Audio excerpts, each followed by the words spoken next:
सोहेल साहब, बहुत शुक्रिया आपके वक्त का।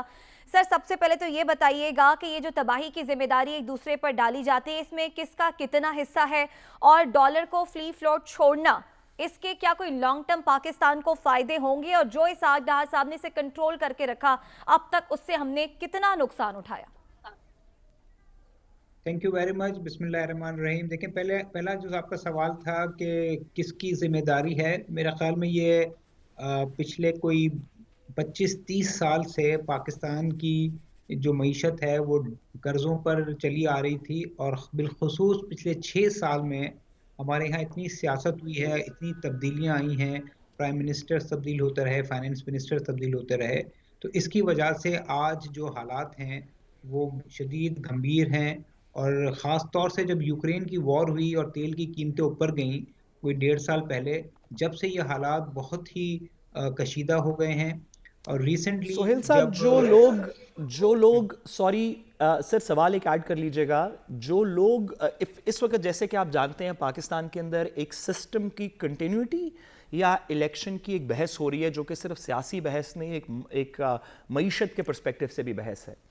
जो लोग ये कहते हैं कि इसहाक डार साहब को मज़ीद 6 महीने, साल, शायद कुछ एक्सटेंड करके कुछ 1.5 साल का पीरियड देना चाहिए इस हुकूमत को, उनकी इसहाक डार साहब की पॉलिसीज़ को, तो ये पाकिस्तान में बेहतरी ले आएगा। क्या आपके ख्याल में ये एनालिसिस दुरुस्त है? जी, मैं यही बता रहा था कि पिछले जो 1.5 साल से पाकिस्तान की हालत ज़्यादा कशीदा हुई, और फिर जो इसहाक डार साहब ने कोई 3 से 4 माह में डॉलर को कंट्रोल करने की या एक बैंड में रखने की कोशिश की, उसने fuel to the fire add किया है। और अब हम इस जगह पर पहुंच गए हैं कि इलेक्शन 2 महीने जल्दी हों या 6 महीने ताखीर से हों, हर सूरत में पाकिस्तान के लिए ये बहुत बड़ा मसला है। और इसका मेरे ख्याल में हल यही है कि आईएमएफ की बातों पे मानकर पाकिस्तान को डिफ़ॉल्ट से बचाया जाए, और फिर जब नई हुकूमत आए या ये हुकूमत कंटिन्यू हो, उसको फ़ौरन पाकिस्तान को डेट रीस्ट्रक्चरिंग की तरफ ले जाना चाहिए, क्योंकि जितना पाकिस्तान को कर्ज अदा करना है, कोई भी हुकूमत आ जाए, कुछ भी हो जाए मुल्क में, हम कर्ज अदा नहीं कर सकते।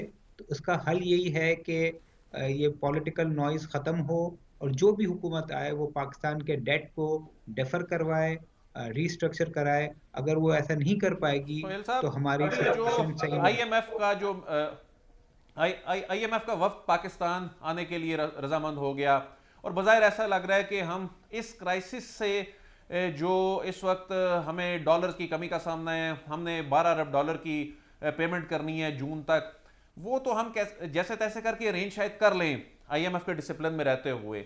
लेकिन ये जो डॉलर को हमने खुला छोड़ दिया और ये जो फ्री फॉल है, इसका इंपैक्ट क्या देख रहे हैं? यानी हम ये कंडीशंस पूरी करते करते शायद इस क्राइसिस से तो निकल जाएं, लेकिन महंगाई का कितना बड़ा तूफान जो है वो अवाम के लिए आगे तैयार है?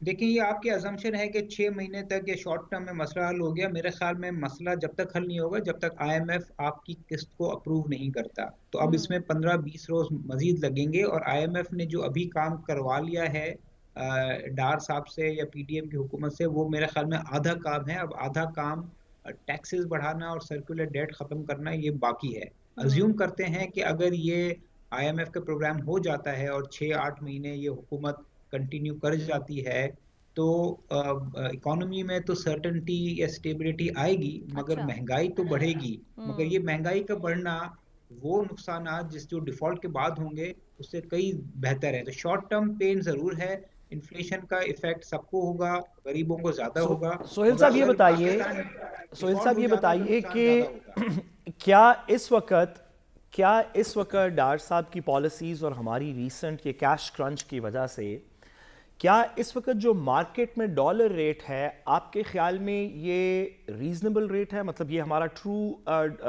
डॉलर पीकेआर रेट है, या इस वक्त की पॉलिटिकल और दीगर सिचुएशन की वजह से ये ज़्यादा है, और किसी वक्त जब थोड़ी बेहतरी आएगी तो डॉलर वापस गिरने की भी हमें उम्मीद होनी चाहिए?